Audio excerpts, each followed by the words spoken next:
Olá pessoal, eu sou o professor Rony e na aula de hoje a gente vai falar mais um pouquinho ali sobre direito, agora direito constitucional, para a sua prova ali da Câmara Municipal de Cabedelo, que vai ser elaborada pela banca CPCom.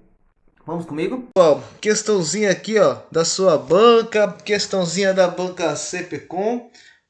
E essa questão, pessoal, vai ser muito boa, que vai dar para esclarecer várias dúvidas que podem estar presentes na sua prova, tá? Sobre os nossos direitos políticos. Tudo bem? Quando eu falo de direitos políticos, pessoal, a gente tem que analisar no aspecto constitucional várias coisas, desde as condições de elegibilidade, que vai ver ali o que é que eu preciso para ser candidato, até as questões da inelegibilidade e outras tantas questões ali que são paralelas com esse tema, tá? A gente vai focar aqui no que a banca cobrou na última prova, que fez ali para a prefeitura, para a Câmara, na verdade, da Prefeitura de Santa Rita, aliás, a Câmara do Município de Santa Rita, para ser mais certo, tá? E a gente vai tentar trazer o máximo de informações que podem estar na sua prova, ok? Eu vou pedindo desde já que vocês curtam esse vídeo, tá? Por favor, se inscrevam, é muito importante. Compartilhem, tá? E me sigam aqui no Instagram, dando sugestões de outras aulas, de outras provas, outros concursos, outras coisas que vocês têm curiosidade, porque a gente faz os vídeos aqui baseados na demanda, tá ok? Então vamos lá. A primeira assertiva fala de inelegibilidade reflexa, tá? O que é inelegibilidade reflexa? Ou melhor, o que é inelegibilidade, professor?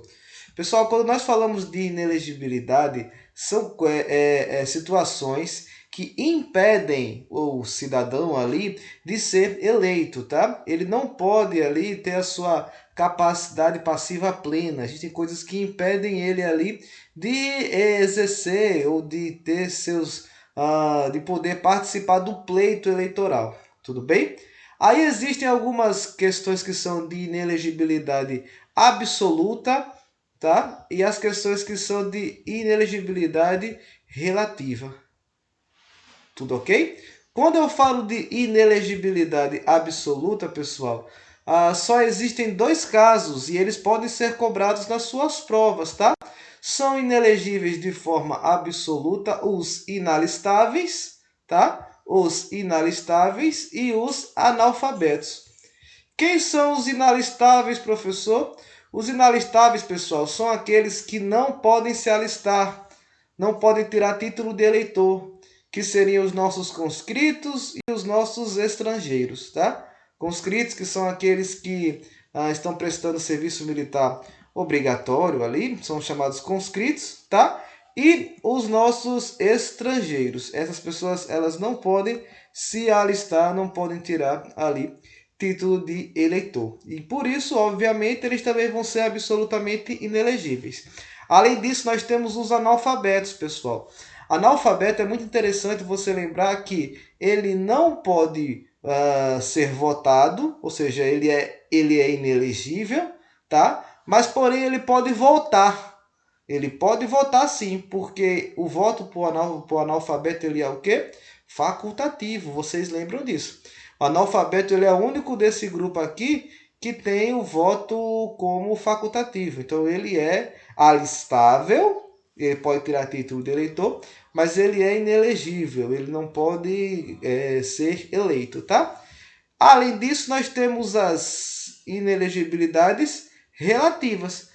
Essas inelegibilidades relativas, pessoal, se referem a situações ali fáticas que impedem ali o cidadão de exercer determinados cargos em um momento específico, tá?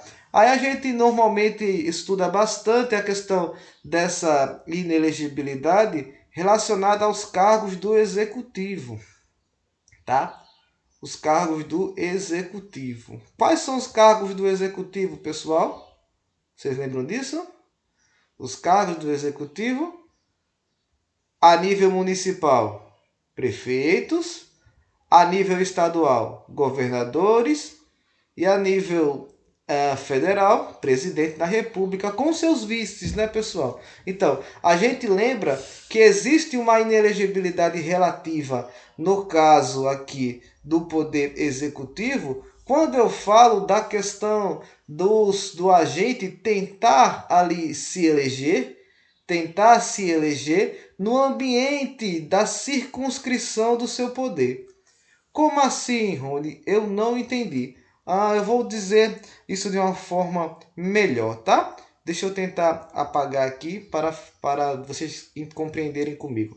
Eu tenho aqui um município, pessoal. Ou melhor, eu vou desenhar um estado, tá? Eu tenho aqui o estado da Paraíba, tá? No estado da Paraíba eu tenho muitos municípios, certo? Entre eles eu tenho o município aqui de Cabedelo, certo? Digamos que o governador da Paraíba decida se candidatar a prefeito do município de Cabedelo. Digamos, girou foi tudo aqui, que o governador da Paraíba decida se candidatar a prefeito do município de Cabedelo. Ele vai poder? Não, pessoal. Por que não, professor? Porque a gente entende que o governador, por ele ter o poder executivo na mão, a máquina pública, ele pode usar o seu cargo para se beneficiar e a eleição não seria justa. Concordam comigo?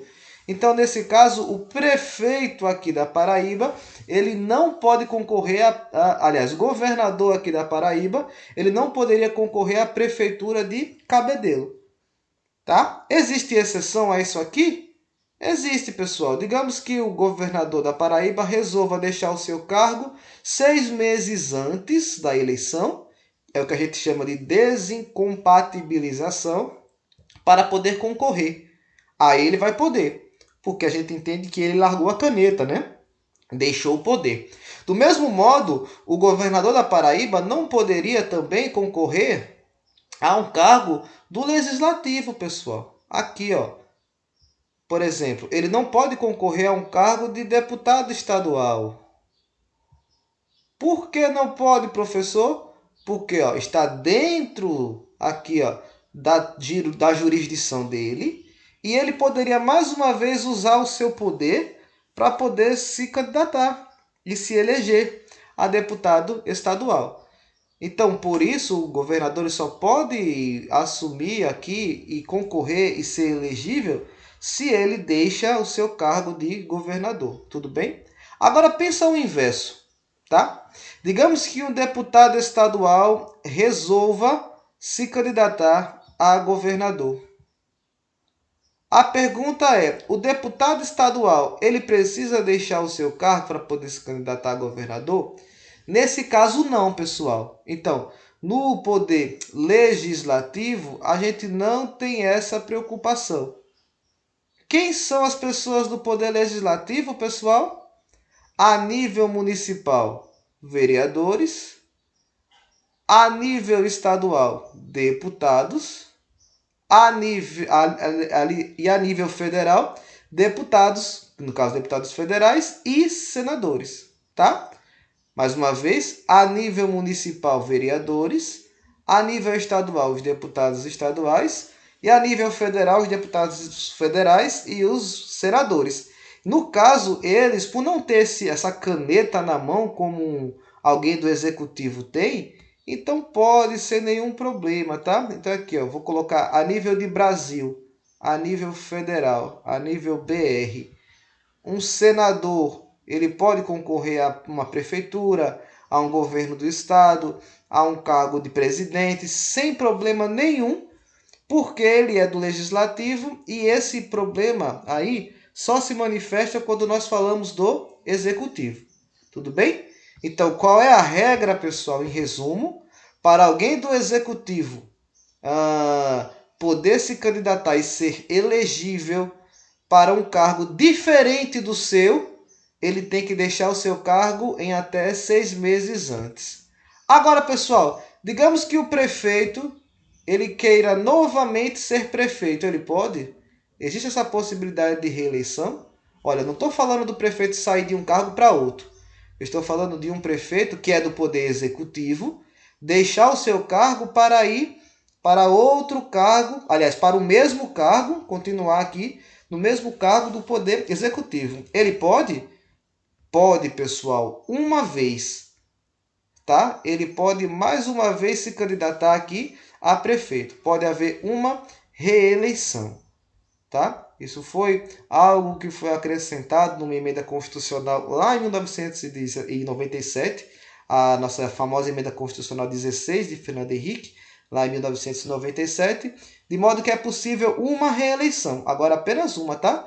Prefeito que cumpriu aqui o seu segundo mandato e quer fazer um terceiro mandato, ele não pode fazer seguido. Ele tem que esperar aí 4 anos para tentar aí pleitear novamente o seu cargo. Tudo bem? Essa inelegibilidade relativa ali ao que se refere, quando eu digo relativa, eu digo que se refere, e é relativa também essa inelegibilidade ao detentor de um poder, a um cargo do executivo. E agora nós vamos falar da chamada inelegibilidade reflexa. O que é isso, professor? É aquela que é o que é discutido na nossa questão, tá? Que é a inelegibilidade dos parentes de quem tem um cargo do executivo, tá? Então tá falando aqui, ó, de parentes de quem é do presidente da República, do governador, tá? E do prefeito.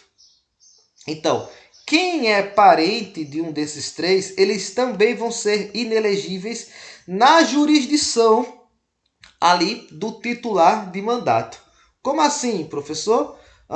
Digamos que o presidente do Brasil, que atualmente é Jair Bolsonaro, ele tem os filhos dele, né? Os bolsonarinhos lá, os seus filhos lá. Beleza? Então, digamos que Jair Bolsonaro ele tem um dos seus filhos, vou colocar aqui o Renan Bolsonaro, tá? E Renan resolve se candidatar a prefeito. Eu não estou falando aqui de idade, só estou falando simplesmente, digamos que Renan tenha 21 anos e deseja se candidatar a prefeito, tá? Ignore a questão da idade. Renan, ele pode se candidatar nessa eleição? Não. Por que não pode, professor? Porque em uma jurisdição maior, que é a jurisdição do pai dele, veja, o pai dele é presidente do Brasil, é detentor do poder executivo em todo o território nacional. Está o pai dele. Então, ele não pode concorrer aqui a um cargo dentro da jurisdição do pai dele. Tudo bem?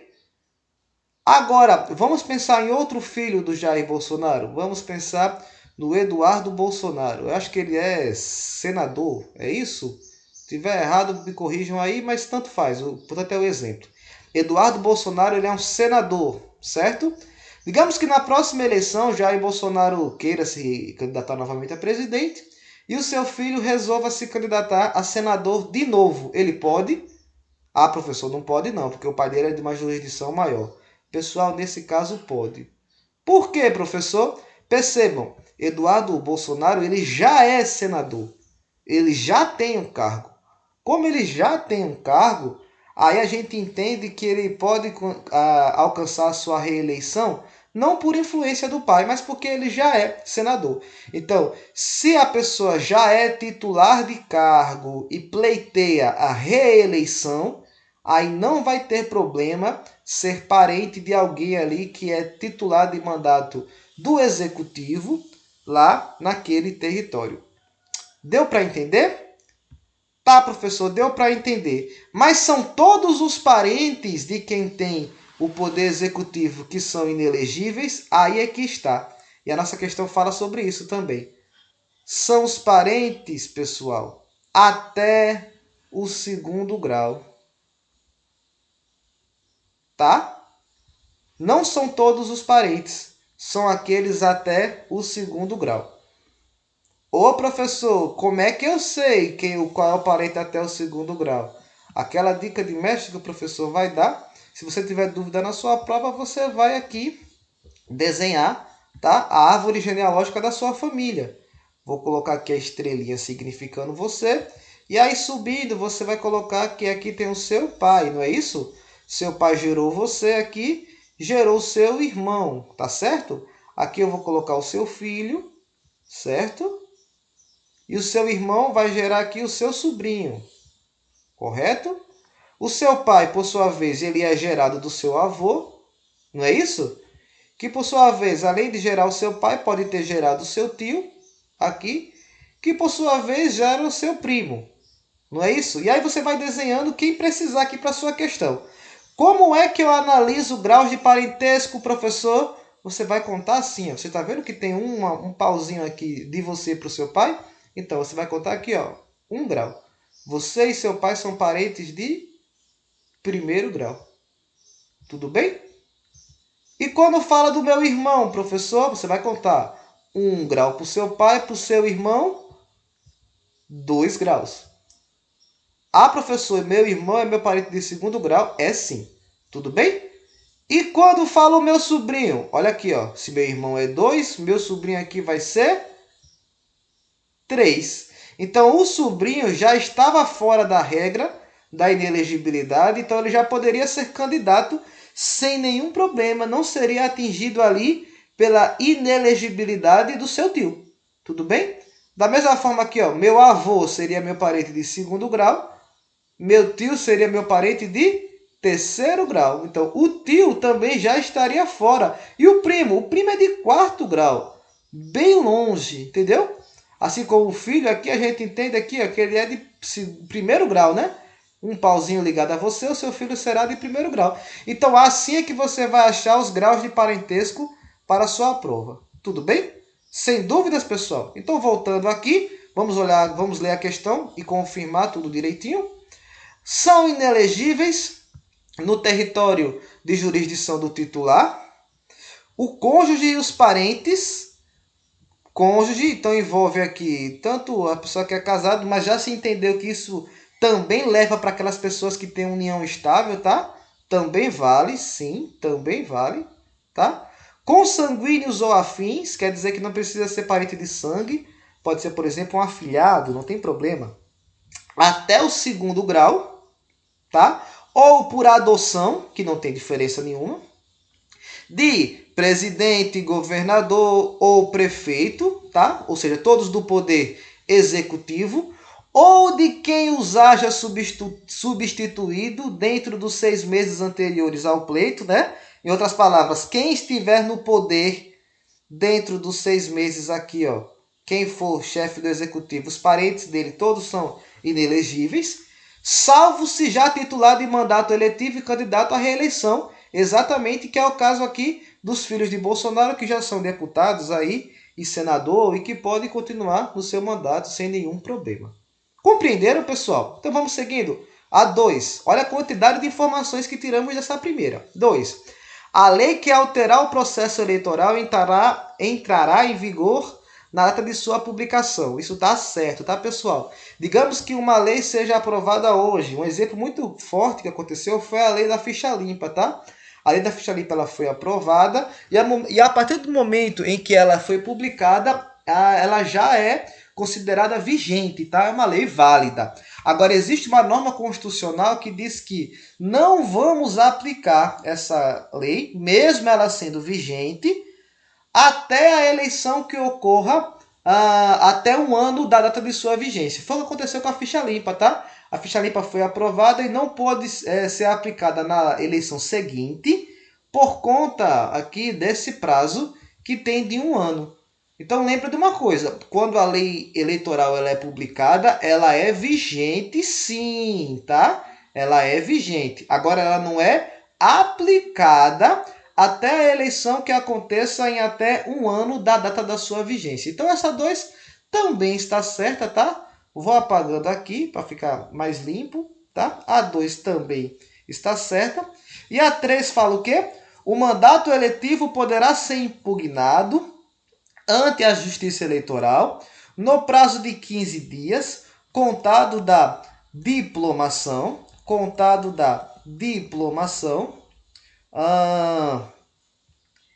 instruída a ação com provas de abuso de poder econômico, corrupção e fraude. E aí, pessoal, isso aqui tá certo? Tá certo, pessoal, tá certíssimo, tá? O que é essa impugnação, professor? Você vai, em curtas palavras, para a sua prova, você só precisa entender que é uma contestação. Pense como uma contestação da eleição, tá? Digamos aí que um candidato A, veja na campanha do candidato B teve abuso de poder econômico, corrupção, fraude, enfim. Até 15 dias da diplomação, cuidado, não é 15 dias da eleição, é 15 dias da diplomação, ele pode impugnar, ele pode pedir lá, contestar, você entende assim, diante da Justiça Eleitoral, em até 15 dias. Aí guarde o prazo, tá? Guarde o prazo dos 15 dias. Tudo bem? Agora tem mais uma informação. Essa ação de impugnação ela vai tramitar em segredo de justiça. Por quê, professor? Pensa aí, pessoal. É muito comum inimigos políticos ali que concorreram a um mandato eletivo não concordarem com a eleição do outro e tentarem impugnar na justiça. Agora imagina a pessoa já tomando posse com um processo em cima dele dizendo que foi fraude, que foi corrupção. Poderia alguém da oposição impugnar o mandato só para tentar prejudicar o novo eleito, entende? Então, por conta disso, enquanto o processo está rolando, ele vai tramitar em segredo de justiça, tá? E se a gente descobrir que o autor da ação ele entrou aqui de forma temerária ou de má fé, ou seja, essa pessoa que entrou na justiça somente para prejudicar, essa pessoa vai responder na forma da lei, porque não é isso que se faz. Não vamos usar a justiça simplesmente com fins políticos, tá, pessoal? Simplesmente com fins políticos. Então, isso aqui também está certo. Olha que coisa. É uma daquelas questões da CPCOM que é muito comum, de dizer, ó, tá correto em tal, em tal, em tal. E aí você saberia que as três aqui estão certas. Olha que coisa. Olha que coisa. E aí você, quando chegar nessa prova, não tenha medo de errar. Marque lá. Agora, um detalhe, uma dica que o professor pode dar para vocês, para a sua prova, que já está aí em cima, é, quando você chega por uma questão dessa, se você não souber de uma ou de outra, você pode tentar ir por eliminação, chegar mais perto do seu gabarito. Como assim, professor? Digamos que eu estou respondendo aqui, ó, e eu vi que a 1 está certa, né? Está certinha. O que é que você faria? Você vai aqui no seu gabarito, ó, já arrisca a letra A, porque não tem a 1. Já, vou botar outra caneta para não confundir. Já arrisca aqui a letra A, tá? Porque não tem a 1. E já risca a letra C, porque também não tem a 1. Percebe? Aí você vem aqui, ó. Sabe que a 2 está certa? Então você volta lá. E aí, ó, já arrisca a B, porque não tem a 2. E já arrisca a E, porque não tem a 2. Você já chegaria no seu gabarito antes mesmo de ler todas as alternativas. Lógico que você iria ler para confirmar, que podia ser que tivesse algum erro aí de leitura. Mas você já ficaria bem mais próximo aí do seu acerto. Beleza, pessoal? Gostaram? Se gostaram mesmo, peço mais uma vez. Se inscrevam aqui, curtam, comentem, compartilhem e me sigam no Instagram. Tudo bem? Até a próxima.